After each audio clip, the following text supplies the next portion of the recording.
I think one of the individuals that in some ways encapsulates as much of the full range of political organizing in Harlem over many decades of the 20th century would be A. Philip Randolph. Action is more significant in bringing about basic, fundamental, and creative social change than merely articulating wants and desires on the part of people. But we had action, and we had action in the various areas where the people were. And this is the reason why we were able to win. Here's a man who comes into the fullness of his calling first as a socialist. He is the co-editor of a magazine called The Messenger, advocating for taking down capitalism as really the only true road to racial equality, which eventually leads him to union organizing. Following slavery, why the National Labor Union perhaps admitted a few Negroes, but there was no sentiment for the organization of Negro workers.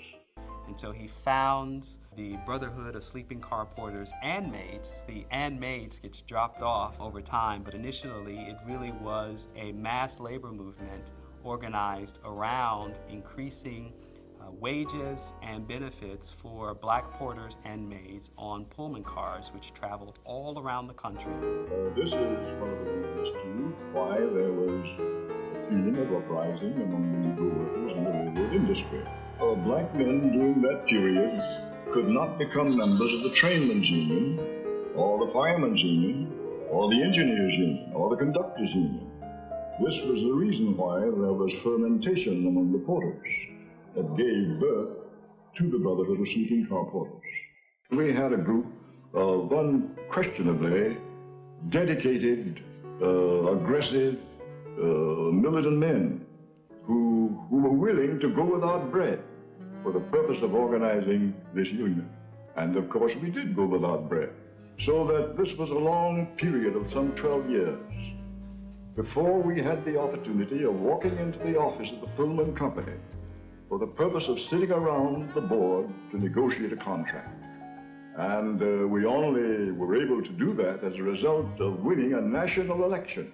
A. Philip Randolph also is the broker of the March on Washington movement, which is a threat posed to Franklin Delano Roosevelt to integrate the defense industries that were taking advantage of black migrants coming out of the South in response to the opportunities of World War II. And so with the threat of 100,000 black people marching on Washington in 1941, Franklin Delano Roosevelt preemptively signs Executive Order 8802, the Fair Employment Practices Commission. Randolph eventually supports Martin Luther King, the young Baptist preacher in the mid-1950s, and ultimately leads to being the lead planner of the March on Washington in 1963.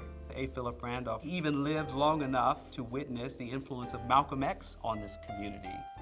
So if you just take A. Philip Randolph, that one life rooted here in this community, in all the different philosophies and ideological approaches that he took in trying to move the needle on civil rights in this country, you get a wonderful sense of the richness of ideas that were in circulation.